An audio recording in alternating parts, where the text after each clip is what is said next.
जब आपने तैयारी शुरू करी आप कितने साल के थे?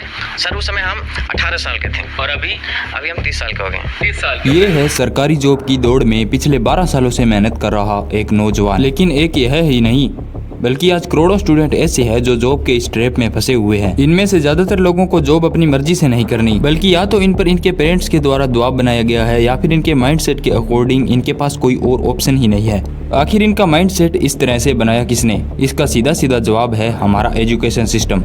बाय द वे, आज मैं आपको वो कहानी नहीं सुनाना चाहता कि हमारा एजुकेशन सिस्टम किसके द्वारा बनाया गया था और क्यों बनाया गया था, क्योंकि ऑलरेडी इस टॉपिक पर कई सारे वीडियोस में बात हो चुकी है और आज की यूथ बहुत स्मार्ट है, वो सब कुछ जानती है। इंटरनेशनल लेबर ऑर्गेनाइजेशन की एक रिपोर्ट के अनुसार प्रेजेंट भारत में 100 बेरोजगारों में से लगभग 83 बेरोजगार युवा हैं और इनमें से ज्यादातर युवा पढ़े लिखे हैं। आखिर क्यों भारत में बेरोजगार युवाओं की संख्या बढ़ती जा रही है? हर साल कई lakh students 12th pass out होते हैं और अब इनके दिमाग में एक ही विचार होता है, ग्रेजुएशन डिग्री लेना और उसके बाद जॉब पक्की। लेकिन ये लोग दूसरों की देखा देखी में ये सोचना भूल जाते हैं कि जो ऑप्शन इन्होंने चुना है वो इनके फ्यूचर के लिए सही भी है। क्या इसे हासिल करने के बाद वो अपने ड्रीम्स को पूरा करने में कैपेबल भी होंगे, या फिर घर से जॉब और जॉब से घर जाते जाते ही इनकी जिंदगी बीत जाएगी? और कहीं ना कहीं ऐसा ही होता है, ये लोग अपने ड्रीम्स को मार लेते हैं। लेकिन अब वो समय निकल चुका होता है जब अपने क्रिएटिव माइंड का यूज करके ये लोग कुछ बड़ा हासिल कर सके और वे भी इस भीड़ का हिस्सा बनकर रह जाते हैं। इस बीच उनका बैकग्राउंड ही ऐसा था, उनका मोहल्ला ही ऐसा था, जिसने उन्हें एक ऐसी जगह पर काम करने के लिए मजबूर कर दिया जहां उन्हें अपनी जरूरतों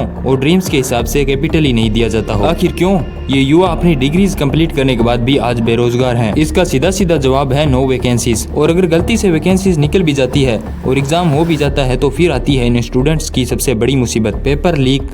लेकिन फिर भी अगर एक दिन इनकी जॉब लग भी जाती है तो फिर शादी के बाद घर का खर्चा, बच्चों की फीस और बड़ा घर बनाने के लिए जो लोन लिया गया था उसे भरने की चिंता, गाड़ी की EMI, इन सब खर्चों के बीच वह अपने सपनों को भूल जाता है। और संसार का यही नियम है, यह मानकर वह अपनी बाकी की जिंदगी भी निकाल देता है। और इन लोगों की इस मजबूरी का सबसे बड़ा फायदा उठाते हैं कॉलेज, स्कूल, जो इन लोगों को विश्वास दिलाते रहते हैं कि अब की बार तो सिलेक्शन पक्का है। लेकिन इन लोगों का मेन मकसद है अपनी जेब भरना। और इस तरह स्टूडेंट्स की इस भीड़ का ज्यादातर हिस्सा इस ट्रैप का शिकार बनकर रह जाता है। लेकिन देखा जाए तो कहीं न कहीं इन लोगों की ही गलती है, क्योंकि इनमें से ज्यादातर स्टूडेंट्स के पास अपना खुद का गोल ही फिक्स नहीं होता और दूसरों की देखा देखी में ये लोग ऐसे ऑप्शन चुन बैठते हैं जो इनके लिए बहुत घातक साबित हो सकते हैं। दोस्तों, इस वीडियो का मकसद आपको ये सुझाव देना नहीं है कि अपने स्कूल और कॉलेजेस को छोड़ दो। ये तो हमें पता है कि एजुकेशन जरूरी है, लेकिन जहाँ तुम्हारे फ्यूचर का सवाल हो वहाँ अपना ऑप्शन खुद चुनो। ये खुद तय करो कि तुम अपनी लाइफ में करना क्या चाहते हो। खुद डिसीजन लेना सीखो।